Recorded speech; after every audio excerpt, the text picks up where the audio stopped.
श्रीमद भागवत महापुराणम स्कंद 5 अध्याय 5 ऋषभाच्या आपल्या पुत्रांना उपदेश आणि स्वतः अवधूत वृत्ती धारण करणे. श्री ऋषभदेव म्हणाले, पुत्रांनो, हे मनुष्य शरीर हे या मत्स्य लोकात दुःखमय विषयभोग प्राप्त करण्यासाठी नाही. हे भोग तर विष्ठा भक्षण करणारे डुक्कर, कुत्री इत्यादींनाही मिळतात. या शरीराने ज्यामुळे अंतःकरण शुद्ध होईल असे दिव्य तपस केले पाहिजे, कारण त्यामुळे अनंत ब्रह्मानंदाची प्राप्ती होते. शास्त्राने महापुरुषाच्या सेवेला मुक्तीचे तर स्त्रीसक्त कामी लोकांच्या सहवासाला नरकाचे द्वार म्हटले आहे.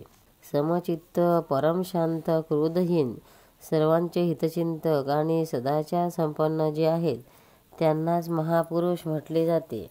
किंवा मज परमात्मावर प्रेम करणे हाच एकमेव पुरुषार्थ मानणारे केवळ विषयाचीच चर्चा करणाऱ्या लोकांविषयी, तसेच स्त्री, पुत्र, धन इत्यादी सामग्रींनी संपन्न घराविषयी ज्यांना अनावस्था आहे असे, आणि जे लौकिक कार्यामध्ये केवळ शरीरनिर्वाहापुरतेच प्रवृत्त होतात, तेच महापुरुष होत.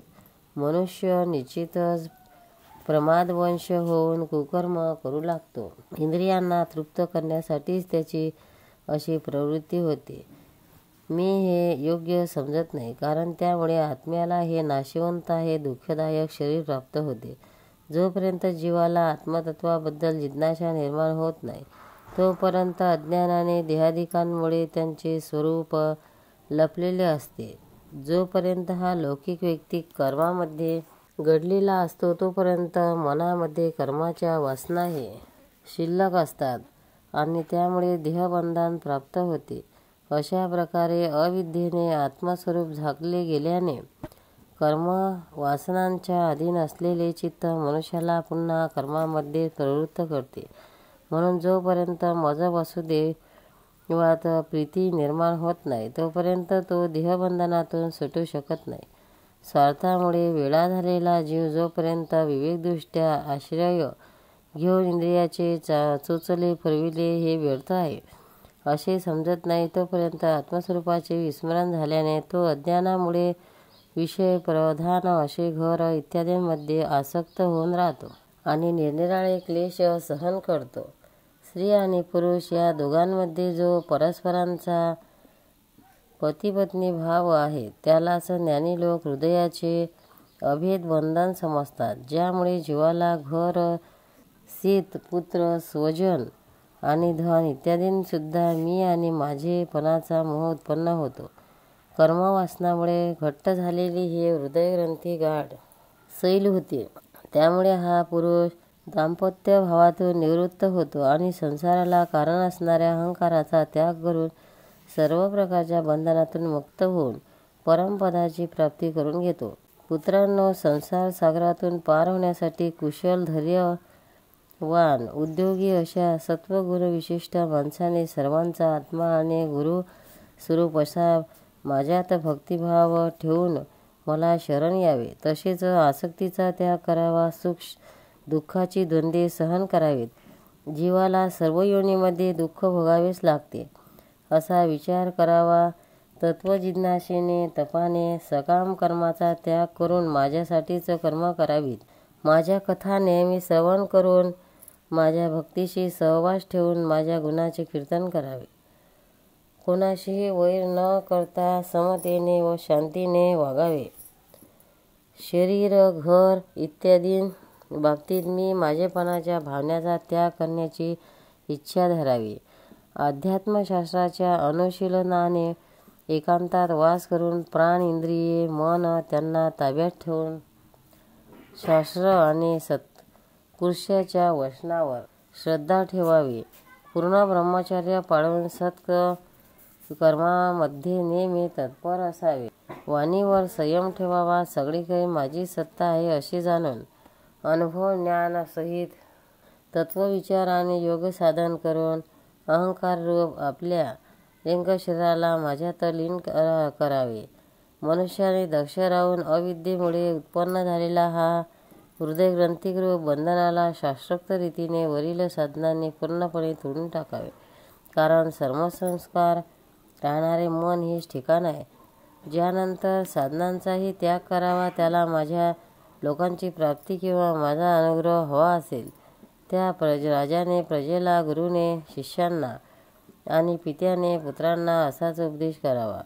जर हे अज्ञानामुळे असा उपदेशानुसार न वागता काम्य कर्म हाच परमपुरुषार्थ मानित राहावे, तरीसुद्धा त्याच्यावर क्रोध न करता त्यांना समजावून सांगून काम्यकर्मामध्ये प्रवृत्त होऊ देऊ नये. जसे एखाद्या आंधळ्या माणसाला जाणून बुजून खड्ड्यात ढकलावे, त्याप्रमाणे हे होईल. त्यामुळे कोणता पुरुषार्थ साध्य होईल बरे? आपले खरे कल्याण कशात आहे ते लोकांना समजत नाही, म्हणून ते निरनिराळ्या कामनांमध्ये अडकून तुच्छ क्षणिक सुखासाठी आपापसात वैर बाळगतात. त्यामुळे अनक्ष दुःखाची प्राप्ती होते. या गोष्टीचा हे मूर्ख कधीच विचार करीत नाही. जसे डोळस मनुष्य अयोग्य वाटेने जाणाऱ्या आंधळ्याला तिकडे जाऊ देत नाही, त्याप्रमाणे अज्ञानी मानव अविद्येमुळे दुःखाकडे जात असतात. पाहून कोणता दयाळू आणि ज्ञानी पुरुष आणून बाजून त्याला त्या दिशेने जाऊ देईल, जो मनुष्याला भगवत भक्तीचा उपदेश करून जन्ममृत्यूच्या फासातून सोडवित नाही.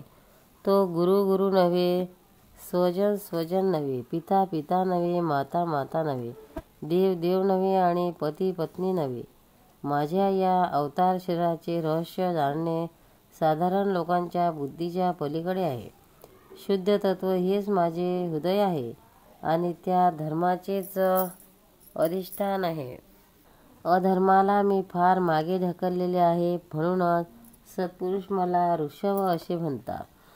तुम्ही सर्वजण माझ्या त्या शुद्ध सत्वमय हृदयापासून उत्पन्न झालेले आहात. म्हणून संसाराचा त्याग करून आपला मोठा भाऊ भरत याची सेवा करा. त्याची सेवा करणे म्हणजेच माझी सेवा करणे हीच आहे. हेच तुमचे प्रजापालन करणे होय. सर्व स्थानावर वस्तूमध्ये वृक्ष श्रेष्ठ आहेत, त्याच्यापेक्षा चालणारे जीव श्रेष्ठ होत. त्यात सुद्धा कीटक इत्यादीपेक्षा ज्ञानयुक्त पशु इत्यादी श्रेष्ठ आहे. पशुपेक्षा मनुष्यपेक्षा प्रमथगण, प्रमथापेक्षा गंधर्व, गंधर्वापेक्षा सिद्ध आणि सिद्धापेक्षा देवतांचे अनुयायी किन्नरादी श्रेष्ठ आहेत. त्यांच्यामध्ये असुर, असुरापेक्षा देव आणि देवापेक्षा हे इंद्र श्रेष्ठ आहे. देवापेक्षाही ब्रह्मदेवाचे पुत्र दक्ष इत्यादी प्रजापती श्रेष्ठ आहेत. ब्रह्मदेवाच्या पुत्रामध्ये रुद्र सर्वश्रेष्ठ आहेत.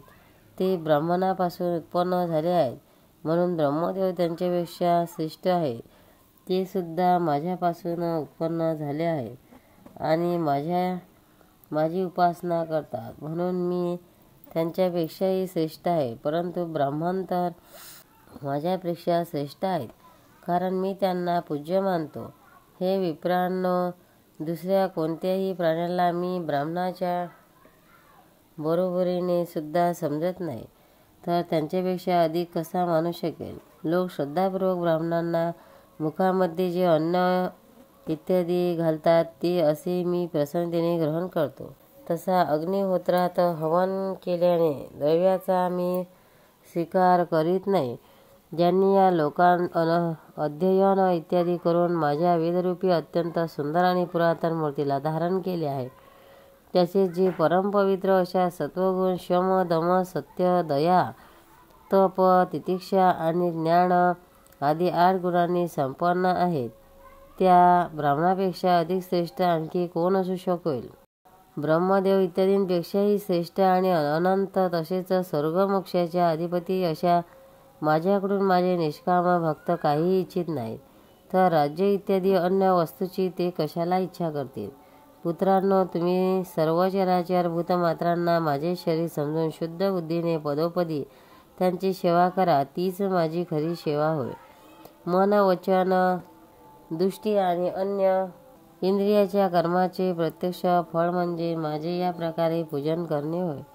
याखेरीज मनुष्य स्वतःला मन महामोहमय कालपासापासून सोडून घेऊ शकत नाही.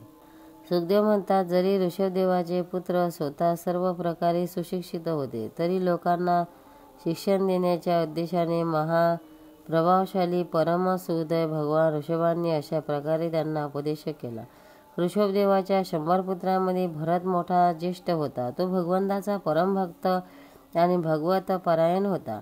पृथ्वीचे पालन करण्यासाठी ऋषभदेवांनी त्याला राजसिंहासनावर बसवले आणि ते स्वतः उपशमशील निवृत्तीपरायण महामुनीच्या भक्ती, ज्ञान आणि वैराग्यरूप परमांसांना उचित अशा धर्माचे शिक्षण देण्यासाठी पूर्ण विरक्त झाले. फक्त शरीर हीच वस्तू जवळ ठेवावी आणि घरात राहूनही सर्वांचा त्याग केला. आता तर वस्त्राचाही त्याग करणे ते सर्वथैव दिगंबर झाले. त्यावेळी त्यांचे केस विखुरलेले होते, वेश विड्यासारखा होता. अशा स्थितीत त्यांनी अग्निहोत्रीय अग्नीला आपल्यात लीन करून घेतले. ते संन्यासी झाले आणि ब्रह्मावर दिशेच्या बाहेर पडले. त्यांनी संपूर्णपणे मौन धरले होते. लोकांनी काही विचारले तरी ते डोलत नसत, बोलत नसत. जड, आंधळे, बहिरे, मुके, पिच्चास किंवा वेळासारखे चाळे करून ते अवधूत बनवून इकडे तिकडे भटकू लागले. कधी शहरात, कधी खेड्यात, कधी खाणे, शेतकऱ्याच्या वस्त्या, बगीचे, डोंगरातील गावे, शेणीच्या छावण्या, गाईचे गोठे, गवळ्याच्या वस्त्या, यात्रेकरून धर्मशाळा इत्यादी जागी राहत आणि डोंगरात, जंगलात आणि आश्रमात भटकत असत. ते कोणत्याही रस्त्याने चालले तरी वनात फिरणाऱ्या हत्तीला माशा सतावतात, त्याप्रमाणे मूर्ख आणि दुष्ट लोक त्यांच्या पाठोपाठ जाऊन त्यांना त्रास देत असत. कोणी धमकावीत, कोणी मारपीट करीत, कोणी त्यांच्यावर लघवी करीत, कोणी थुंकत, कोणी दगड मारीत, कोणी विष्ठा किंवा धूळ फेकीत, कोणी दुर्गंध सोडीत, कोणी खरे खोटे बोलून त्यांचा तिरस्कार करीत. परंतु या गोष्टीकडे ते अजिबात लक्ष देत नसत. यांचे कारण असे होते की भ्रमामुळे सत्य मानल्या गेलेल्या या मिथ्या शरीराविषयी त्याचे किंचितसुद्धा मी माझे नव्हेच, कार्यकारणरूप अशा संपूर्ण प्रपंचाचे साक्षी होऊन आपल्या परमात्मा स्वरूपातच अखंड चित्तवृत्ती ठेवून ते एकटेच पृथ्वीवर विहार करीत होते. तरीसुद्धा त्यांचे हात, पाय, छाती, मोठमोठे बाहू, खांदे, गळा आणि अंगयष्टी अतिशय कोमल होती. त्यांच्या स्वभावानुसारच त्यांचे सुंदर मुख मधुर हास्याने स्वाभाविकपणे आणखी सुंदर दिसत होते. ताज्या कमलदलाप्रमाणे असलेले डोळे मोठे, पाणीदार, विशाल आणि थोडेसे लालसर होते. त्यातील बुबुळे शीतल आणि संताप नाहीसा करणारी होती. त्या डोळ्यामुळे ते अतिशय सुंदर दिसत होते. गाल, कान, गळा आणि नाक लहान मोठे नसून समान आणि आकर्षित होते. तसेच त्यांच्या स्फुटित हास्ययुक्त मनोहर मुखकमलांची शोभा पाहून नागरी स्त्रियांच्या चित्तामध्ये कामदेवाचा संचार होत असे. परंतु त्यांच्या तोंडावर जे भुया रंगाचे लांब लांब पुष्कळसे कुरळे केश विखुरलेले होते, त्यामुळे आणि वैराग्याप्रमाणे धुळीने माखलेले देहामुळे ते पिच्छाग्रस्त मनुष्यासारखे दिसत होते. योग साधनेमध्ये हा समाज विघ्नरूप असून किळसवाण्या वेशाने राहणे हाच यावरील उपाय आहे. हे जाणून भगवान ऋषभदेवांनी अजगराची वृत्ती धारण केली. ते पडल्या जागीच खाणे, पिणे, चावणे, मूत्र त्याग करीत आणि आपल्या टाकलेल्या त्या मलमूत्रात लोळत असत. परंतु त्यांच्या मलमूत्राची दुर्गंधी तर नव्हतीच, पण चांगला सुगंध होता. वायू तो सुगंध घेऊन चारी बाजूंनी 10 योजनेपर्यंत सर्व हृदय सुगंध करीत असे. अशा रीतीने गाय, हरिण, कावळे इत्यादी सारखी वृत्ती स्वीकारून ते त्यांच्यामध्ये कधी चालत, कधी उभ्या उभ्याने, कधी बसून तर कधी झोपून खाणे, पिणे आणि मलमूत्र त्याग करीत असत. परीक्षिता परमहंसांना त्यागाचा आदर्शाची शिकवण देण्यासाठी भगवान ऋषभदेवांनी अशा प्रकारे अनेक प्रकारचे योगचर्याचे आचरण केले. ते नेहमी सर्वश्रेष्ठ महान आनंदाचा अनुभव घेत असत. त्यामुळे त्यांच्या दृष्टीने निरुपाधिक रूपाने सर्व प्राण्यांचा आत्मा आपल्या आत्म्यातच भगवान वासुदेवाशी कोणत्याही प्रकारचा भेद ठेवीत नव्हता. म्हणून त्यांचे सर्व पुरुषार्थ पूर्ण झाले होते. आकाशगमन, मनोवेगाने जाणे, शरीर अंतरात पावणे, परकाया प्रवेश लांबच्या अंतरावरील एकने आणि लांबचे दृश्य पाहून अशा सर्व प्रकारच्या सिद्धी आपणाहून त्यांची सेवा करण्यासाठी त्यांच्याजवळ आल्या, परंतु त्यांनी त्यांच्या मनापासून मुळीच स्वीकार केला नाही. गोपाल कृष्ण भगवान की जय.